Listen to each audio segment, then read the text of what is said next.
디모데후서 2장 4절부터 6절까지 말씀을 본문으로 해서요, 승리자의 관이라는 제목으로 말씀을 나누도록 하겠습니다. 바울이 우리의 신앙과 사명을 세 가지 비유를 통해서 가르쳐 주세요. 그리스도의 군사, 그리고 경기하는 자, 농부, 이 세 가지 비유를 통하여서 우리의 신앙과 사명이 어떠해야 되는지를 가르쳐 주십니다. 먼저 우리의 신앙과 사명은요, 병사로 복무하는 자와 같습니다. 병사로, 군사로 복무하는 자와 같아요. 병사, 군사라는 단어에서 우리의 영적인 상황에 대해서 다시 한번 인식하셔야만 합니다. 전쟁인 거예요. 우리 신앙도 전쟁이고 사명도 전쟁입니다. 지금 우리 예배 드리는데 이 예배가 하나님 앞에 온전하게 올려질 수 있기를, 우리 자신이 하나님 받으실 그런 예배자가 되는 것, 이거 전쟁이에요. 기도도 전쟁입니다. 또 복음을 전도해주고 영혼을 구원해주는 이 사명 전쟁입니다.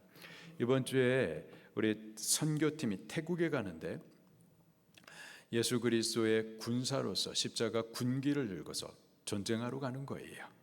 그리고 말씀 따르는 것, 계명 순종하는 것, 이것도 전쟁입니다. 추석 명절이 다가오는데 사랑하는 가족을 만나는 그 설렘, 기쁨도 분명히 있지만 동시에 이 제사의 문제로 인해서 벌써 영적인 긴장들을 하고 계세요. 전쟁입니다. 마귀들과의 영적인 전쟁이에요. 우리 민족은 많은 전쟁을 겪어왔었죠. 지금도 대한민국은 휴전 상태입니다. 언제라도 다시 전쟁이 날 수가 있어요. 긴장해야 되고 이 나라를 지켜야만 하죠. 나라를 지키기 위해서는요, 강한 군대를 세워야만 할 겁니다. 만약에 누군가가 우리 군대를 해체시키려 한다면 군의 명령체계, 또 위계 질서를 교란하고 군인들의 정신 상태를 무력화시키려고 하는 자가 있다면 그건 간첩이거나 이 나라를 무너뜨리려고 하는 자일 겁니다. 평화 좋은 거죠. 그러나 이게 말로 지켜질 수는 없어요. 강해야 돼요. 강한 군대를 세워야 평화도 지켜낼 수가 있고 나라도 지켜낼 수가 있는 거죠. 우리 방주교회 청년들도요, 이 나라를 지키기 위하여서 나라에 숭고한 그 부르심을 따라 지금 군복무하고 있습니다. 그리고 그 임기들을 마치고 한 명, 두 명 이제 돌아오고 있어요. 지금 백요한 청년이 말년휴가 중에 있습니다. 이제 귀대하고 나서는 곧바로 또 제대하여서 돌아오게 될 거예요. 제대하고 돌아오면은, 야, 벌써 제대했어? 야, 시간 빠르다. 군대 너무 짧다. 뭐 이런 식으로 말하는 것보다는 수고 많았다, 고생 많았다, 축하한다, 이런 말이 더 좋을 것 같습니다. 그리고 지난 월요일 날에는 또 심권능 청년이 입대를 했어요. 해병대 입대했습니다. 군대는 역시 해병제지, 해병제가 아니라 해병대지. 그렇게 자원해가지고 군입대를 했습니다. 정신이 살아있어요. 말로만 들으면 진짜 나라를 지킬 것 같아요. 우리 방주 청년들이 이 군입대할 때에 아주 멋있는 전통이 하나가 있는데요. 입대 전에 마지막 주일 저녁 예배를 마치고 1층 로비에 청년들에게 쭉 둘러싸여 가지고 삭발식을 합니다. 군대 갈 때에 머리를 자를 때 굉장히 찹찹한데, 근데 그렇게 청년들의 응원을 받으면서 기도의 축복을 받으면서 삭발식을 해요. 이 삭발식이 처음 우리 홍상현 목사님께서 박요한 선생 군입대할 때 이 머리를 잘라준 것을 계기로 해가지고 이제 삭발식이 시작이 된 건데, 지난 주일 저녁 예배 후에도 우리 심건능 청년 군입대하기 전에 삭발식을 했어요. 저에게 바리깡을 첫 번째 주자로 주셔가지고 제가 머리를 깎았죠. 이 해병대는 또 머리를 아주 짧게 깎아야 됩니다. 그래서 제가 그 바리깡으로 머리 중간을 하얗게 이렇게 밀어드렸습니다. 그리고 나서 그 아버지께서 또 미시고 어머니께서 미시고 누나가 그 차례를 잡아서 그렇게 머리를 깨끗하게 잘 밀어드렸어요.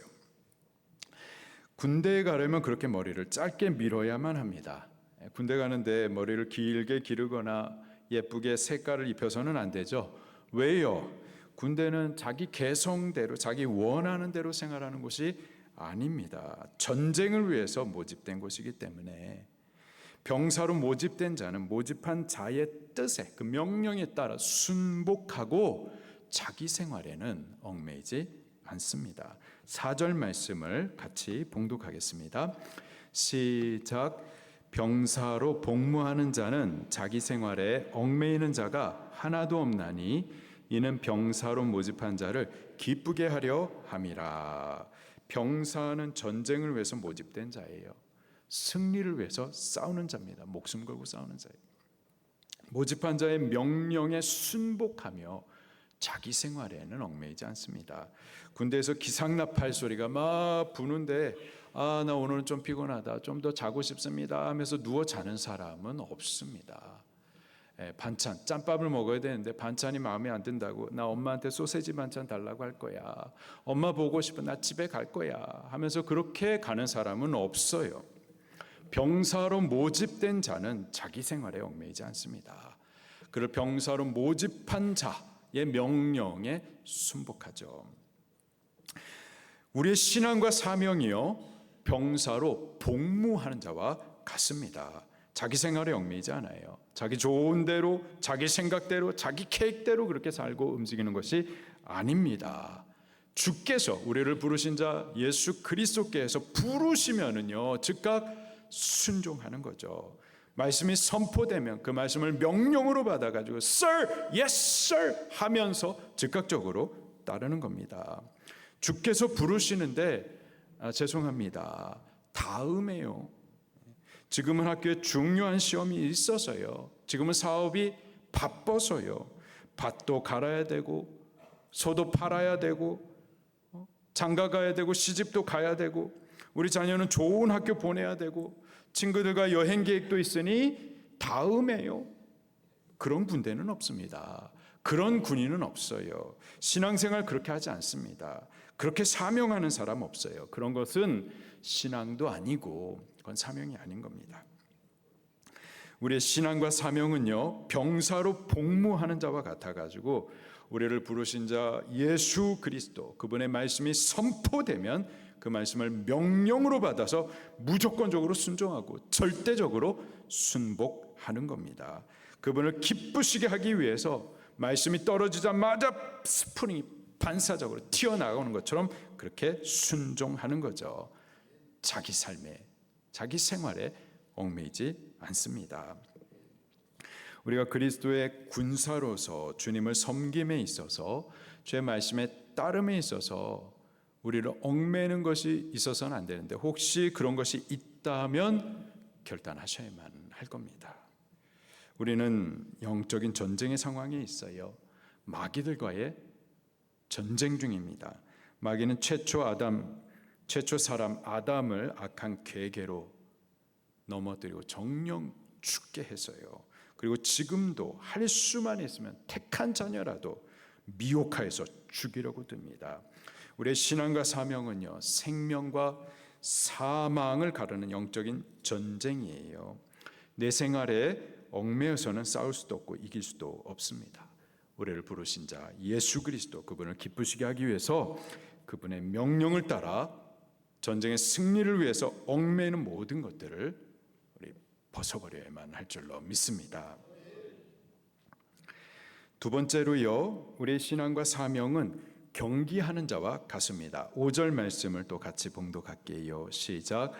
경기하는 자가 법대로 경기하지 아니하면 승리자의 관을 얻지 못할 것이며 경기하는 자는 승리자의 관을 바라보고 사모하죠. 선수들이 그 꿈이 그 소망이 간절함이 올림픽 나가가지고 메달을 따는 거예요. 이 승리관을 얻고자 이기기를 다툽니다. 다른 박질해요. 땀을 흘려요. 수고하고 절제합니다. 우리의 신앙과 사명도요 경기하는 자와 같습니다. 우리들도요 승리자의 관을 사모하고 또 바라보려고 보셔야만 하죠. 운동장에서 경기할 때 이 승리자의 상을 사모하는 자와 사모함이 없는 자, 관심이 없는 자는 벌써 다른 박질할 때 차이가 납니다. 좋은 대학을 목표로 공부하는 학생과 대학에 대해서 관심이 없는 학생이 한 교실에서 같이 공부를 할 때 분명히 차이가 있죠. 주께서 베푸실 상을 바라보는 자의 신앙생활과 그 상에 대한 사모함이 없는 자, 바라보지 않는 자, 믿지 않는 자, 그런데 그들의 신앙은 확연히 차이가 있습니다. 주께서 예비하신 상을 바라보지 않는 자, 믿지 않는 자는 이기려는 신앙생활을 하지 않아요. 뭐 은혜 받는 것은 좋아합니다. 그러나 이기기 위해서 다투기까지 열심을 내거나 달려가는 것은 없어요. 싸우지 않아요. 헌신, 희생 그런 거 싫어합니다. 피합니다. 적당히 거리를 두면서 그냥 교양 있게 종교생활을 하는 거죠. 우리 인생을 마친 이후에 사명의 길 다 달려간 이후에 이 경주를 다 끝낸 이후에 주께서 각 사람의 믿음의 행위를 따라 베푸실 상이 예비되어 있음에 대해서 우리 믿으시고 바라보시고 사모하시기를 축원합니다. 디모데후서 4장 6절부터 8절에 바울이 이렇게 고백을 하고 있어요. 전제와 같이 내가 벌써 부어지고 나의 떠날 시각이 가까웠도다. 나는 선한 싸움을 싸우고 이 신앙생활을 군사로 복무하는 것처럼 부르심을 따라서 이 싸움을 싸우고 또 나의 달려갈 길을 마친 이후에 끝까지 믿음을 지켰으니 이제 후로는 나를 위하여 의의 면류관이 예비되었으므로 주 곧 의로우신 재판장이 그 날에 내게 주실 것이며 내게만 아니라 주의 나타나심을 사모하는 모든 자에게도니라. 전제와 같이 내가 부어진다. 전제라고 하는 것은 제단에다가 포도주를 붓는 것을 말하는 겁니다.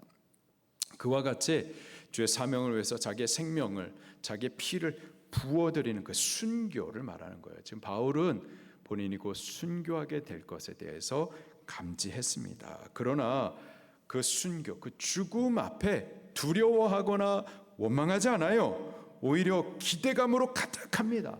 저가 말하기를 나는 선한 싸움을 싸우고 나의 신앙과 사명에 달려갈 길을 이제 다 마쳤고 끝까지 믿음을 지켰으니 이제 후로는 의의 면류관이 예비되었으므로. 무엇이 예비되었다고요? 의의 면류관이 예비되었으므로. 의의 면류관이 예비되어 있습니다. 끝까지 바른 신앙을 지킨 자, 이기기를 다투며 사명의 길을 달려가는 자, 그들을 위하여서 면류관이 예비되어 있어요. 우리는 그 면류관을, 그 승리자의 관을 믿고 바라보며 사모해야만 할 줄로 믿습니다. 주의하셔야 될 것이요, 이 상을 우리가 얻기 위해서는 법대로 경기하셔야만 하는 겁니다. 경기들마다 규칙이 있죠. 규칙을 어기고서는 승리를 인정받지 못합니다. 축구 선수가 아무리 이기고 싶다고 해가지고 골을 넣고 싶다고 그래가지고 그래서 손으로 골을 넣어서는 그건 승리로 인정받지 못하죠. 반칙입니다. 경고를 먹는 거예요. 한 번 더 그러면 퇴장당합니다. 왜 그렇죠? 법대로 하지 않기 때문에 그래요. 육상 선수가 승리자의 관을 얻고 싶다고 해가지고 트랙을 벗어나가지고 달리면 그건 반칙이 되는 거예요. 승리를 인정받지 못합니다. 승리자의 관을 얻기 위해서는요, 반드시 법대로 경기를 하셔야만 하는 거죠. 우리의 신앙과 사명도 마찬가지예요. 경주하는 자와 같은데 법대로 신앙하고 법대로 사명하셔야만 하는 거예요. 우리가 따라야 할 그 신앙과 사명의 법이 뭔데요? 하나님의 말씀입니다. 성경 말씀이 우리의 삶에 있어서도 그렇고 신앙에 있어서도 마찬가지로 유일한 절대적인 표준이고 법인 줄로 믿습니다. 신앙이라는 그 단어 자체가 믿고 바란다. 무엇을 믿고 무엇을 바라는 걸까요? 하나님의 말씀의 법을 믿고 말씀이 우리에게 약속하시는 바를 소망하는 것이 바로 신앙인 거죠. 아무리 열심히 달린다고 하더라도 말씀의 법을 벗어나는 열심은 그건 반칙이에요. 승리관을 얻지 못합니다. 말씀을 벗어난 신앙, 그것은 잘못된 신앙인 거죠. 잘못된 사명인 겁니다. 우리 말씀의 가르침을 따라 달려야만 하는 겁니다. 말씀보다 내 생각을 따라가면 안 되는 거예요. 말씀의 가르침보다 편리를 위해서 따라가서는 안 되는 겁니다. 하나님보다 사람을 더 두려워하며 하나님의 말씀을 맞춰가기보다 사람을 두려워서 사람을 맞춰가는 그런 신앙생활을 아무리 달려도 승리로 인정되지 못하는 겁니다. 실격이 되는 거예요. 법대로 경기하셔야 돼요. 트랙을 따라 달려셔야만 하는 겁니다. 말씀의 법을 따라서 신앙하고 사명하셔야만 하는 거예요. 그리고 이 승리관은요, 아무나 얻는 것이 아닙니다. 승리한 자만 얻는 거예요. 때문에 승리의 관을 얻기 위해서는요, 절제하셔야만 합니다. 고린도전서 9장 24절 25절에 바울이 또 이렇게 말해주고 있어요. 운동장에서 다름질하는 자들이 다 달릴지라도 오직 상을 받는 사람은 한 사람인 줄을 너희가 알지 못하느냐. 너희도 상을 받도록 이와 같이 다름박질하라. 이기기를 다투는 자마다 모든 일에 절제하나니 그들은 썩은 승리자의 관을 얻고자 하되 우리는 썩지 아니할 것을 얻고자 하노라. 상을 바라보는 자, 이기기를 다투는 자들마다 절제합니다. 하고 싶은 거 원하는 대로 그렇게 그냥 다 하고 다 살지 않아요. 먹고 싶은 것이 있어도요, 좀 참기도 하고 쉬고 싶어도 또 훈련합니다. 힘들어도 다시 일어나는 거예요. 그렇게 자기를 절제해 가야만 승리자의 관을 얻을 수가 있는 거죠. 김연아 선수가 세계적인 피겨스케이터인데 그 트리플 엑셀 그것을 성공시키기까지요 수만 번 넘어집니다. 차갑고 딱딱한 그 빙판에 엉덩방아를 수만 번 찢는 거예요. 그것을 성공시키기 위해서 몸이 가벼워야 되기 때문에 먹는 것을 먹고 싶다고 다 먹는 것이 아니라 절제하는 거죠. 힘이 있어야 되기 때문에, 근육이 있어야 되기 때문에 힘이 들지만 피곤하지만 또다시 일어나서 훈련하는 겁니다. 더 성공적인 퍼포먼스를 내기 위하여서 이 멘탈이 약하면 안 돼요. 감정도 이거 붙잡아야만 하는 거죠. 그렇게 자기를 절제하지 않고서야 승리를 할 수가 없습니다. 승리자의 관을 얻을 수가 없어요. 우리의 사명과 신앙도 마찬가지예요. 절제하셔야만 하는 겁니다. 우리가 그냥 하고 싶은 거 다 하면서 신앙하고 하고 싶은 대로 다 하면서 사명 그런 거는 할 수가 없어요. 절제하셔야 돼요. 취미 있을 수 있습니다. 그러나 그 취미가 우리의 신앙에 얽매인다. 그렇다면 절제하셔야 되는 거예요. 여행 가실 수 있어요. 그러나 주의를 범하고 예배를 범하기까지 우리 사명의 손해를 끼치기까지 주님이 기뻐하시지 않는 것을 알면서까지 그렇게 여행하는 거 절제하셔야만 하는 겁니다. 드라마 볼 수도 있죠. 스포츠 할 수도 있고요. 동호회 모임 또는 학교 모임, 학부모 모임 다 가능해요. 그러나 그것들이 우리의 신앙을 얽맨다. 그렇다면은요 끊어내셔야만 합니다. 절제하셔야만 하는 거예요. 승리자의 상을 얻고자 하는 자마다 자기를 절제합니다. 우리 신앙과 사명은요 승리자의 관을 얻기를 바라는 경주하는 자와 같습니다. 말씀의 법을 따라서 또 절제하면서 다름박질하는 거죠. 우리가 그렇게 되기를 예수님 이름으로 축원합니다. 마지막으로요 우리의 신앙과 사명은 수고하는 농부와 또 같습니다. 6절 말씀도 읽겠습니다. 시작. 수고하는 농부가 곡식을 먼저 받는 것이 마땅하니라. 농부가 밭을 일구고 씨를 뿌리며 수고합니다. 왜 그럴까요? 가을에 추수할 곡식을 바라기 때문에 그렇죠. 곡식 추수를 바라는 농부마다 땀을 흘리며 수고를 아끼지 않습니다. 이 농부의 비유를 통해서 우리의 신앙과 사명에 대해서 몇 가지 좀 교훈을 받을 수가 있겠습니다. 첫 번째로요, 농부가 뿌리는 씨 있습니다. 씨. 뿌리는 이 씨에 비해서 추수 때 거둬들이는 곡식은요, 비교할 수 없이 풍성합니다. 농부가 씨를 뿌리는 것은 씨를 뿌려서 그냥 버리는 게 아니죠. 거두기 위해서 심는 겁니다. 그리고요, 거둘 때에는요, 그 뿌린 씨만큼만 거두는 게 아니라 비교할 수 없이 풍성한 것으로 거두어 드립니다. 우리의 신앙과 사명이 그와 같아요. 주를 위해서 지금 수고하고 헌신하는 것이 씨를 뿌리는 겁니다. 복음을 위하다가 고난 당하는 것, 이것도 하나님 앞에 지금 씨를 뿌리는 것과 같아요. 이것이 뿌리고 그냥 버려지는 것이 아니라 우리가 지금 씨를 뿌리는 이 수고가, 신앙이, 사명이 절대 헛되지 않아서 다 거두게 될 것들이라 이 말이에요. 그리고 거둘 때에는요, 비교할 수 없이 더 풍성한 것으로 거두게 되는 겁니다. 로마서 8장 18절에 생각건대 현재 고난은 복음을 위하다가 지금 고난당하는 이 씨 뿌리는 것이 장차 우리에게 나타날 영광과 좋게 비교될 수 없도다. 이것을 우리가 내세에서만 거두는 것이 아니고요, 현세에도 거둡니다.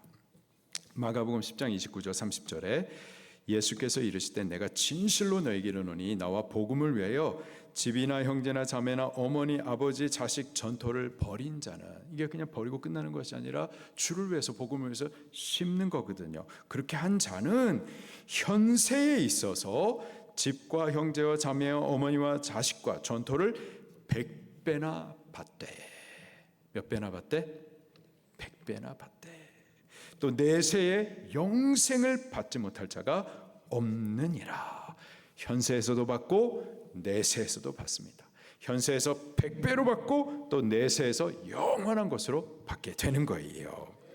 우리 신앙과 사명, 주를 위해서 수고하고 헌신하는 것, 복음을 위해서 당하는 모든 고난, 이게 절대 헛되지 않습니다. 씨를 뿌리는 거고요, 거둘 때는 비교할 수 없이 더 풍성한 것으로 거두게 되는 줄로 믿습니다. 때문에 부지런히 뿌릴 수 있기를 예수님 이름으로 축원합니다. 두 번째로요, 농부가 씨를 뿌릴 때에는 울면서 뿌리는 거예요. 눈물을 흘리기까지 뿌리는 거예요. 그러나 거둘 때에는요, 기쁨으로 거두게 되는 겁니다. 시편 126편 5절과 6절에 눈물을 흘리며 씨를 뿌리는 자는 기쁨으로 거두리로다. 울며 씨를 뿌리러 나가는 자는 반드시 기쁨으로 그 곡식단을 가지고 돌아오리로다. 우리의 신앙과 사명이 눈물을 흘리며 씨를 뿌리는 것과 같습니다.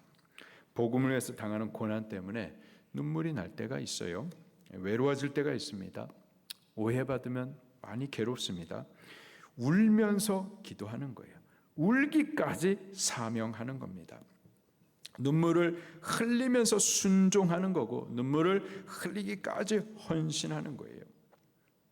씨를 뿌릴 때는 울면서, 눈물을 흘리면서 씨를 뿌리는 겁니다. 자, 그러나 추수 때에는 달라져요. 추수 때에는 기쁨으로 거두게 되는 거죠.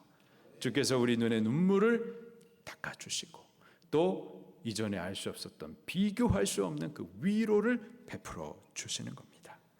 지금 우리가 신앙하며 사명하는 것, 주를 위해서 수고하고 헌신하는 모든 일들이 눈물을 흘리기까지 외롭고 고될 때가 있지만은 계속 눈물만 흘리는 것이 아니고요, 때가 이르면은 곧 이르게 될 텐데 그때에는 기쁨과 위로를 거두게 해주실 줄로 믿습니다. 때문에 견디고 이겨가면서 지금 우리 복음의 씨를 울기까지라도, 눈물을 흘리기까지라도 뿌릴 수 있기를 예수님 이름으로 축원합니다. 세 번째로 봄에 씨를 뿌리고요, 가을에 추수를 하죠. 때가 있는 거예요. 씨를 뿌리는 때가 있고 거두는 때가 있습니다. 봄에 씨를 뿌려야 가을에 거둘 수가 있는 거예요. 우리 각 성도님들에게요, 은혜의 봄날들이 있습니다. 하나님께서 특별하게 은혜를 베풀어 주시는 때가 있어요. 그때 은혜 받고 그때 씨를 뿌리셔야 됩니다. 은혜의 봄날에 그 특별한 기회의 때에 열심히 신앙하고 헌신하고 사명의 씨를 뿌리셔야 돼요. 그때가 계속 있는 것이 아니에요. 봄이 있고 그 다음에는 봄이 지난단 말이에요. 내게 은혜의 봄날과 같은 그때 은혜를 베풀어 주시는 그 특별한 기회 때에 은혜 받고 열심히 씨를 뿌려야 거둘 때에 거둘 수가 있는 거죠.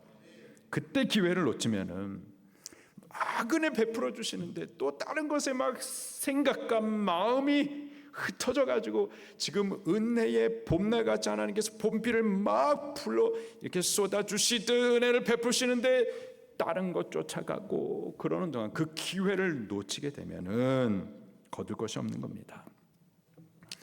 여전히 잘하지 못하고 만들어진 것도 없고 1년 전, 2년 전, 5년 전, 10년 전 신앙생활 그 모습 그대로인 거예요. 네 번째로 농부는 낮에 일하고요, 저녁에는 쉬는 겁니다. 이것도 때가 있는 거예요. 일할 수 있는 때가 있는 겁니다. 그리고 일할 수 없는 밤이 속히 옵니다. 한정된 시간 동안만 일할 수가 있는 거죠. 그리고 농부가 낮에 수고하고 저녁에는 이제 쉼을 얻는 거예요. 주인의 즐거움에 참여하게 되는 겁니다. 그러나 낮에 일해야 될 그 낮에 수고하지 않는 자는요, 밤이 되면은요, 그 밤은 쉼이 아니라 심판이 되는 겁니다. 결산의 날, 크고 두려운 날이 되게 되는 거죠. 마지막으로요, 무엇을 심든지 농부는 심는 대로 그대로 거두게 되는 겁니다. 갈라디아서 6장 7절부터 10절에 스스로 속이지 말라. 하나님은 업신여김을 받지 아니하시나니 사람이 무엇으로 심든지 그대로 거두리라. 자기 육체를 위하여 심는 자는 육체로부터 썩어질 것을 거두고 성령을 위해서 심는 자는 성령으로부터 영생을 거두리라. 우리가 선을 행하되 낙심하지 말지니 포기하지 아니하면 때가 이름에 거두리라. 그러므로 우리는 기회 있는 대로 모든 이에게 착한 일을 하되 더욱 믿음의 가정들에게 할지니라. 선을 행하는 것, 믿음의 가정에 행하는 그 착한 일이란 필요를 따라 나누어 주는 것을 의미합니다. 디모데전서 6장 18절에 선을 행하고 선한 사업을 많이 하고 나누어 주기를 좋아하며 너그러운 자가 되라. 이 일이 바로 성령을 위해서 심는 것이고요, 영생을 거두는 일인 겁니다. 그리고 이 모든 것보다도 영혼 구원하는 일을 위하여서 복음의 씨를 우리 부지런히 심어야만 할 줄로 믿습니다. 복음 전해주는 것, 그것이 승천을 앞두고 예수님께서 우리에게 남기신 지상의 대명령인 거예요. 그것이 농부로서 우리가 심어야 될 가장 큰 사명인 줄로 믿습니다. 마태복음 28장 19절에 그러므로 너희는 가서 모든 민족을 제자 삼아 아버지 아들 성령의 이름으로 세례를 베풀고 내가 너에게 분부한 모든 것을 가르쳐 지키게 하라. 마가복음 16장 15절에 이르시되 너희는 온 천하에 다니면서 복음을 전파하라. 복음의 씨를 심어서 생명구원의 열매를 거두는 이 일이 우리에게 맡기신 가장 큰 사명인 줄로 믿습니다. 우리 신앙과 사명은 군사와 같고 경기하는 자와 같고 또 수고하는 농부와 같습니다. 우리를 병사로 모집한 자 예수 그리스도, 그분을 기쁘시게 하기 위해서 그분의 명령을 따라 자기 생활에 얽매이지 마십시다. 그리고 승리자의 관을 바라보면서 우리 말씀의 법을 따라서 그리고 절제하면서 다름박질하는 신앙과 사명하십시다. 그리고 풍성한 추수의 기쁨을 예비하면서 지금 믿음과 헌신, 사명의 씨를 뿌릴 수 있기를 예수님 이름으로 축원합니다. 말씀 붙들고 통성으로 기도하시겠습니다.